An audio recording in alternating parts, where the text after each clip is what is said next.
Assalamualaikum warahmatullahi wabarakatuh. Berjumpa kembali dengan saya, Ibu Dewi Daningsih, untuk video pembelajaran mata kuliah pengantar akuntansi. Nah, di video pembelajaran kali ini kita akan membahas mengenai jurnal penutup dan juga neraca saldo setelah penutupan. Jadi, di dalam siklus akuntansi sebuah perusahaan, setelah nanti bagian accounting itu membuat yang namanya neraca lajur atau kertas kerja, selanjutnya mereka harus membuat yang namanya jurnal penutup. Kemudian baru dibuatkan neraca saldo setelah penutupan. Baik, silahkan bisa diperhatikan video pembelajaran kali ini. Jika nanti ada yang ditanyakan, seperti biasa bisa berkomentar di si akad maupun di grup WA. Kita mulai dengan tujuan pembelajaran dulu.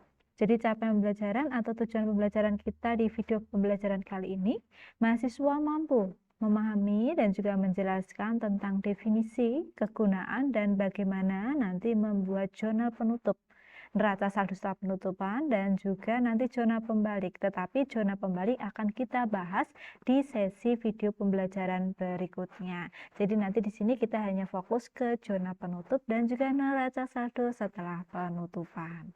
Oke, berikutnya itu capaian pembelajaran kita. Nah, sekarang kita lihat dulu siklus akuntansi perusahaan. Nah, ini yang sering kita lihat di setiap slide PPT yang saya jelaskan di setiap pertemuannya, yang dimana kemarin kita sudah membahas dari awal ya, dari jurnal, posting buku besar, menyajikan ke dalam neraca saldo, membuat penyesuaian, membuat kertas kerja, kemudian nanti kita membuat yang namanya laporan keuangan. Nah, sekarang kita di posisi ini. Sudah mau selesai di sini. Jadi kita sudah di posisi membuat jurnal penutup. Nah, besok terakhir kita akan membuat yang namanya jurnal pembalik. Sudah selesai. Nah, itu adalah tahapan-tahapan di dalam siklus akuntansi perusahaan. Oke, sekarang kita langsung masuk ke apa sih itu jurnal penutup. Kita mulai dengan definisi dulu. Jadi seperti jurnal yang lainnya, yang namanya jurnal, berarti nanti di sini kita menyusun, kita mencatat ya transaksi-transaksi yang memang perlu dicatat di setiap jurnal yang memang memiliki tujuan tertentu. Seperti jurnal umum digunakan untuk mencatat semua jenis transaksi keuangan perusahaan. Ada jurnal penyesuaian untuk mencatat saldo-saldo akun yang perlu adanya penyesuaian sehingga menentukan bahwa saldo tersebut ada saldo yang sebenarnya, menunjukkan saldo yang sebenarnya. Kemudian di sini ada yang namanya jurnal penutup. Nah, jurnal penutup itu apa? Jurnal penutup di sini bisa dijelaskan sebagai jurnal yang nanti perlu dicatat oleh bagian accounting perusahaan untuk memindahkan saldo-saldo akun sementara. Jadi di dalam transaksi keuangan, di dalam setiap pencatatannya, untuk proses pembukuannya, untuk proses siklus akuntansi keuangannya, yang dimana di sini ada akun sementara yang perlu ditutup saldonya sehingga tidak akan ditampilkan di dalam penyajian laporan neraca saldo. Yang nantinya di mana neraca saldo itu nanti harus digunakan untuk periode berikutnya. Jadi kalau di dalam akuntansi itu di setiap laporan keuangannya khusus neraca itu nanti akan digunakan kembali untuk pembukuan di periode berikutnya. Sehingga memang ada saldo-saldo akun tertentu yaitu yang disebut saldo akun sementara yang tidak boleh ditampilkan atau tidak boleh disajikan di dalam neraca saldo. Ya, sehingga harus ditutup. Nah, akun sementara itu ada apa saja? Yang pertama ada akun-akun nominal, yaitu ada beban dan juga pendapatan. Jadi akun pendapatan dan beban itu tidak boleh muncul di dalam neraca. Karena seperti yang sudah dijelaskan, neraca itu hanya menunjukkan aktiva dan pasiva. Ya, jadi tidak boleh ada pendapatan dan juga beban. Kemudian yang kedua adalah priv.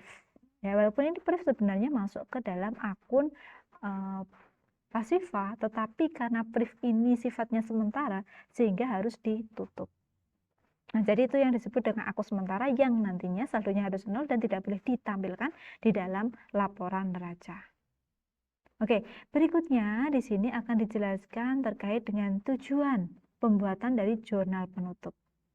Oke, tujuan dari pembuatan jurnal penutup yang pertama, untuk menutup saldo yang memang terdapat di dalam semua akun sementara. Tadi sudah disampaikan beban, pendapatan, dan juga priv. dengan mengurangi saldonya sehingga saldo akun tersebut menjadi 0 nilainya. Berarti maksudnya di sini supaya yang tadi saldo pendapatan, beban, priv itu ada nilainya, itu bisa menjadi 0 sehingga tidak bisa diperhitungkan di periode berikutnya. Gitu. Bagaimana cara mengenolkannya? Nanti dibalik. Yang tadinya itu posisinya misalkan pendapatan di kredit, saldonya kita balik supaya posisinya di debit sehingga 0. Gitu. Kemudian berikutnya yang kedua adalah bahwa nanti agar saldo modal itu menunjukkan jumlah yang sesuai dengan keadaan pada periode berikutnya.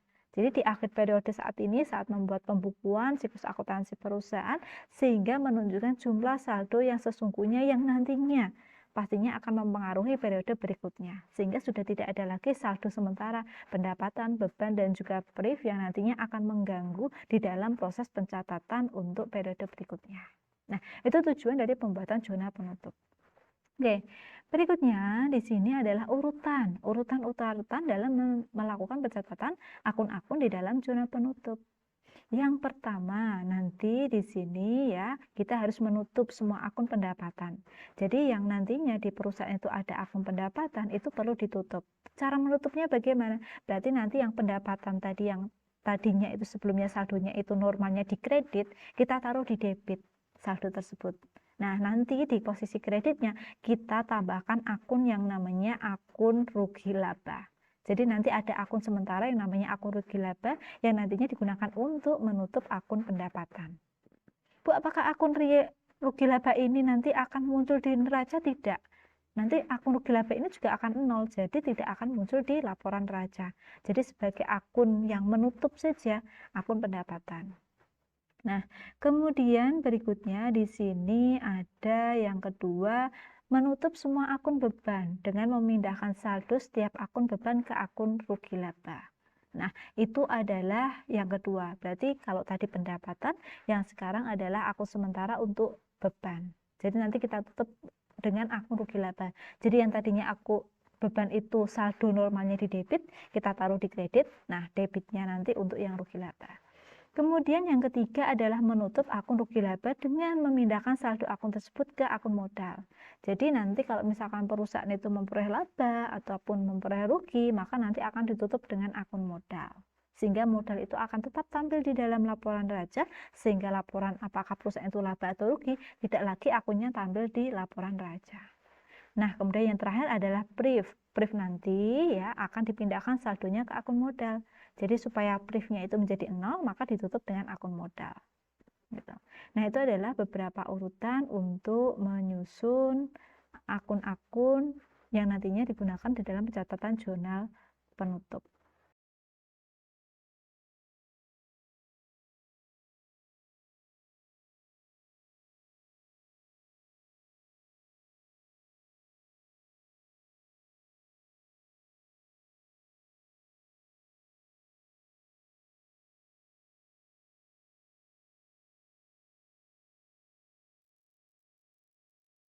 Berikutnya di sini adalah format. Nah, ini adalah format untuk mencatat jurnal penutup.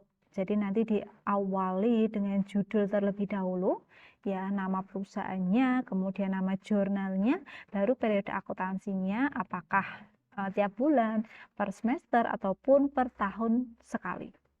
Kemudian berikutnya ini adalah format dari pencatatan jurnal penutup. Jadi seperti yang sudah disampaikan, kalau kita akan mencatat transaksi ke dalam jurnal itu kita perlu bantuan tabel. Yang dimana dalam tabel itu ada keterangan tanggal, ada perkiraan ataupun nama akun, kemudian ada referensi. Ya, referensi ini pasti ada di setiap jurnal, entah itu jurnal penutup, entah itu jurnal penyesuaian, entah itu jurnal umum, pasti ada ref. Berarti maksudnya kalau ada ref, kalau misalkan ada akun yang dimana di situ dicatat ke dalam sebuah jurnal, maka perlu dipindah bukukan atau diposting. Jadi contohnya seperti di dalam penyesuaian dan juga jurnal umum. Setelah kita membuat jurnal umum, kita posting ke buku besar. Setelah kita membuat jurnal penyesuaian, kita posting ke buku besar. Nah, setelah kita membuat jurnal penutup, kita juga harus posting ke buku besar. Gitu. Nah, di sini tadi sudah disampaikan ya, tanggal di sini tidak tanggal transaksinya tetapi tanggal akhir periode. Sama seperti zona penyesuaian. Jadi untuk zona penyesuaian, zona penutup sama tanggalnya adalah akhir periode.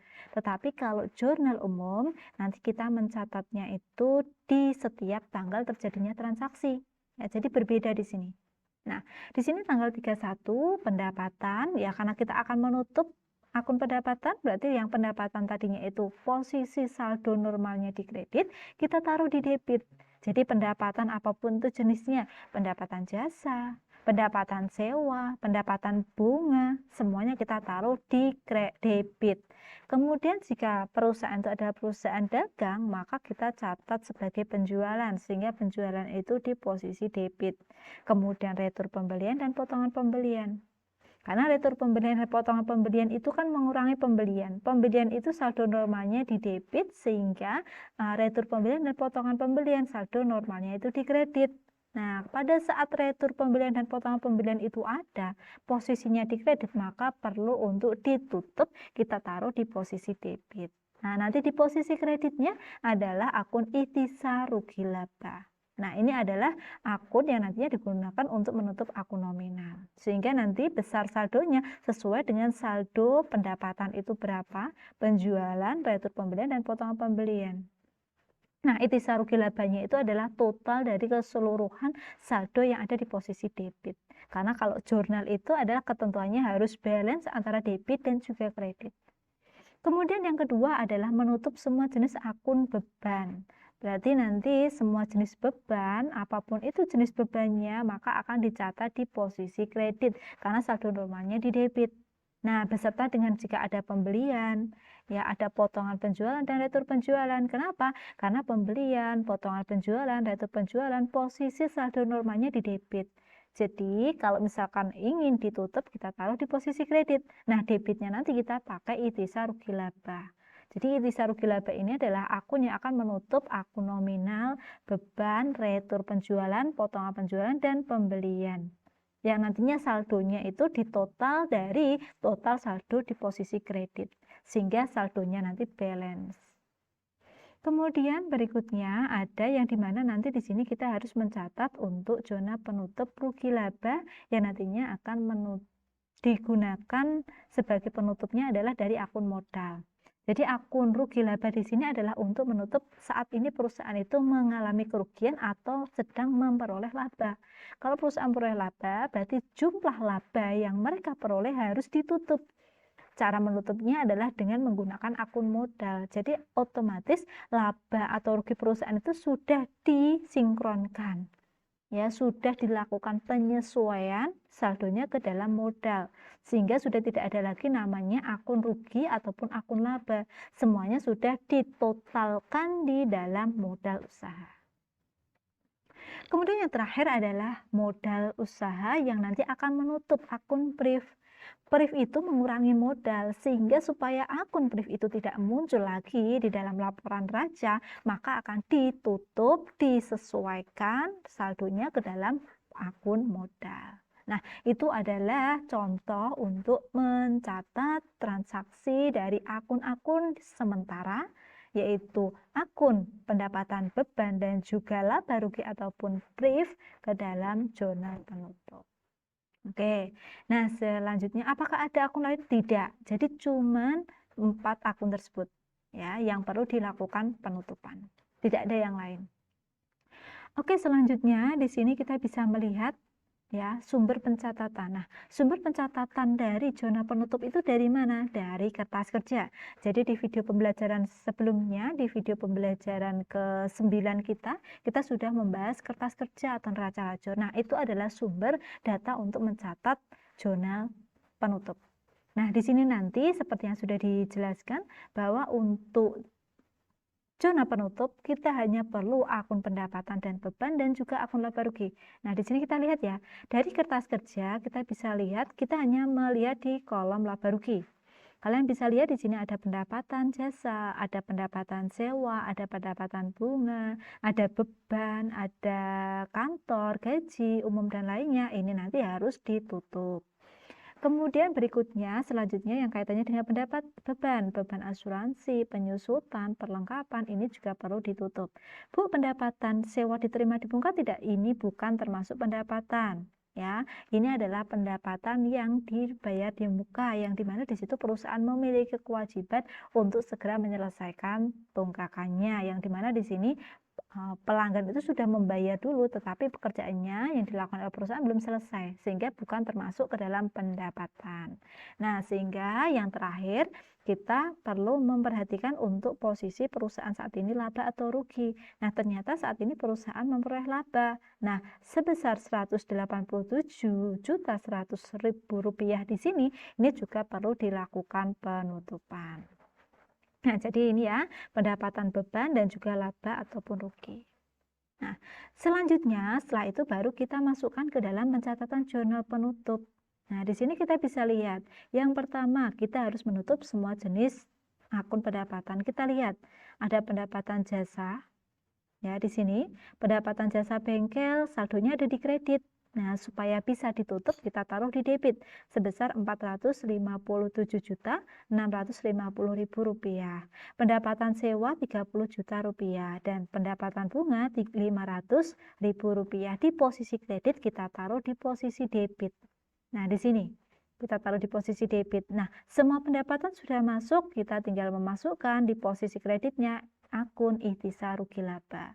Nah, sehingga di sini total akun ikhtisar rugi labanya adalah sebesar total dari posisi debit di sini, yaitu totalnya Rp488.150.000. Ini dalam ribuan rupiah ya, di sini sudah saya kasih keterangan. Nah, jadi itu untuk cara bagaimana menutup akun sementara, ya, akun untuk nominal yaitu pendapatan. Jadi mudah.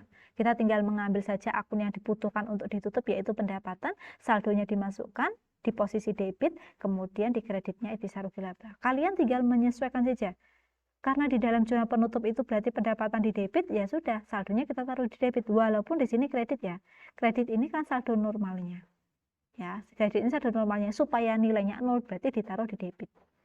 Nah, kemudian yang kedua adalah beban-beban. Di sini beban ada di posisi debit, di kolom laba rugi, ya, di mana di situ ada Rp45.800.000 untuk kantor, gaji ada 24 juta, umum lainnya ada 4 juta, beban asuransi ada 6 juta, penyusutan ini masing-masing, dan juga beban perlengkapan. Nah, ini semuanya yang masuk ke dalam akun beban, nanti kita tutup.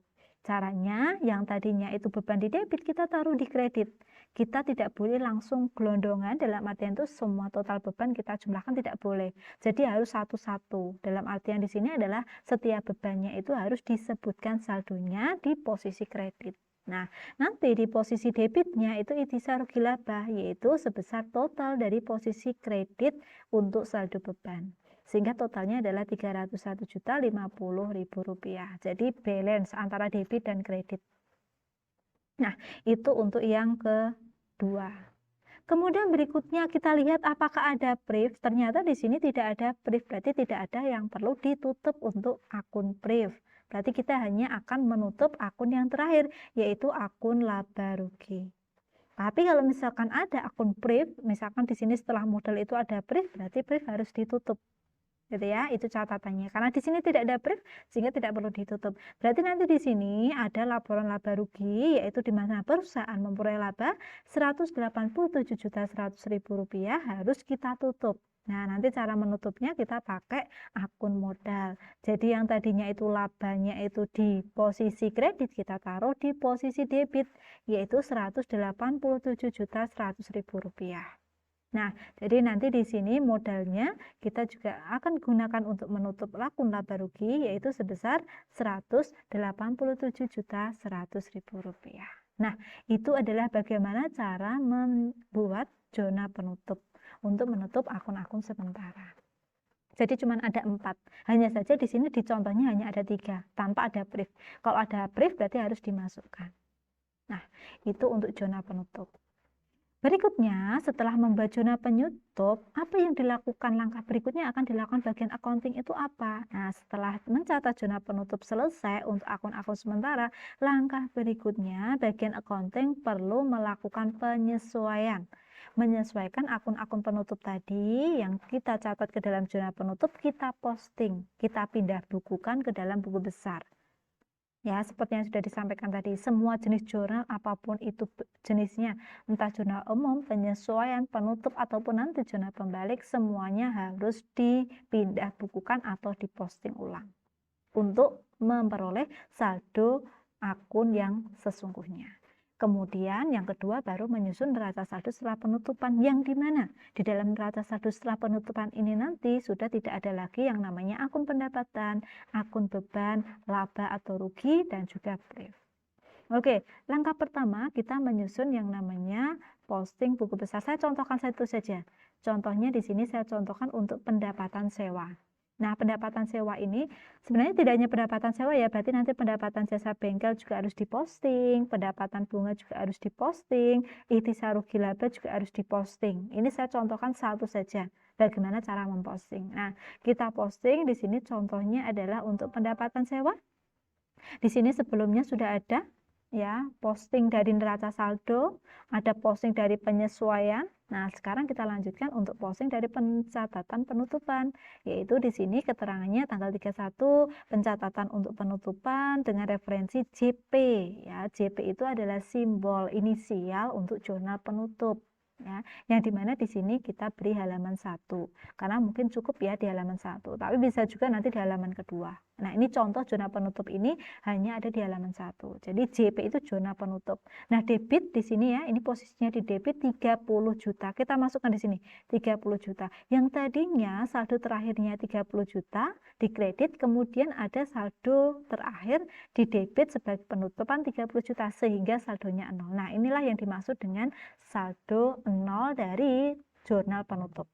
Jadi maksudnya jurnal penutup itu menutup saldo akun saldo nominal, yaitu pendapatan ataupun beban ataupun nanti laba rugi, brief, itu supaya nilainya menjadi 0 seperti ini. Sehingga kalau 0 kan sudah tidak perlu dicatat lagi. Jadi sudah dialokasikan, sudah disesuaikan ke dalam ikhtisar rugi laba. Oke. Nah, berikutnya baru setelah membuat posting, jadi semua akun yang ada di dalam jurnal penutup harus diposting.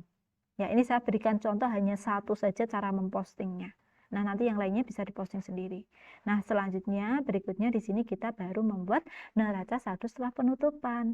Nah, neraca saldo setelah penutupan itu nanti bentuknya adalah dalam bentuk tabel yang dimana bentuknya sama seperti neraca saldo. Nah, ini untuk judul jangan sampai lupa, dan ini adalah bentuknya kode akun, nama akun, debit dan kredit. Jadi kalau kalian sudah pernah membuat yang namanya laporan neraca saldo, nah laporan neraca saldo setelah penutupan sama bentuknya, hanya saja nama laporannya berbeda. Yang satu neraca saldo, yang satu lagi di sini neraca saldo setelah adanya penutupan. Nah, kemudian di sini baru kita lakukan penutupan. Ya, yang tadi dari neraca saldo setelah penutupan nanti akan muncul ini ya, akun-akun yang akan muncul. Nah, akun-akun ini nanti yang akan digunakan untuk membuat pembukuan di periode berikutnya. Jadi ini adalah saldo-saldo terakhir yang nantinya akan dialokasikan di periode berikutnya. Ini misalkan bulan Desember. Berarti nanti saldo-saldo yang masih ada ini, tersisa ini nanti akan dialokasikan di periode tahun 2020 di bulan Januari. Gitu. Nah, ini saldonya, nilainya balance antara debit dan kredit. Jumlah harus sama dengan neraca. Nah, neraca ini nanti akan ada di tampilan kertas kerja. Nah, di sini. Nah, ini ya. Nah, ini. Jadi kalau kita sudah membuat neraca lajur, maka di situ sudah ada kertas kerjanya. Jadi kalau kita mau membuat neraca saldo setelah penutupan, maka total saldonya akan sama besarnya dengan neraca saldo setelah penutupan. Nah, ini ya, 1.727.600.000 rupiah. Jadi di kolom neraca ini saldonya harus sama. Ya, kemudian akun-akun dan juga saldo-saldonya juga harus sama dengan yang ada di neraca saldo setelah penutupan di sini. Jadi ini akun-akun yang ada di dalam neraca saldo setelah penutupan antara debit dan kredit, saldo-saldonya ini sama persis seperti di dalam kertas kerja di bagian kolom neraca, dan totalnya pun juga sama. Jadi harus sama persis. Kalau berbeda berarti ada yang perlu dikoreksi, berarti ada yang perlu diperbaiki. Nah, ini. Jadi sama saldonya. Nah, itu adalah penjelasan bagaimana cara membuat jurnal penutup. Yang dimana tadi dimaksudkan jurnal penutup ini untuk menutup akun-akun sementara. Apakah ini harus dibuat? Harus. Tidak boleh ditinggal. Apakah sudah cukup hanya membuat neraca lacur? Tidak. Nah, kita harus melalui tahapan membuat jurnal penutup. Nah, nanti yang terakhir adalah jurnal pembalik. Jurnal pembalik kalau ada, kalau tidak ada kita cukup hanya jurnal penutup. Tetapi kalau masih ada akun yang perlu dibalik, maka harus dibuatkan jurnal pembalik. Gitu. Jadi tidak boleh ada di dalam siklus akuntansi itu tertinggal satu. Gitu ya. Nah, itu adalah penjelasan terkait dengan jurnal penutup. Nah, silakan nanti seperti yang tadi sudah disampaikan, jika ada yang ingin ditanyakan, silakan bisa berkomentar di Siaket ataupun di grup. Akhir kata dari saya, wassalamualaikum warahmatullahi wabarakatuh. Kita berjumpa kembali dengan video pembelajaran berikutnya. Terima kasih.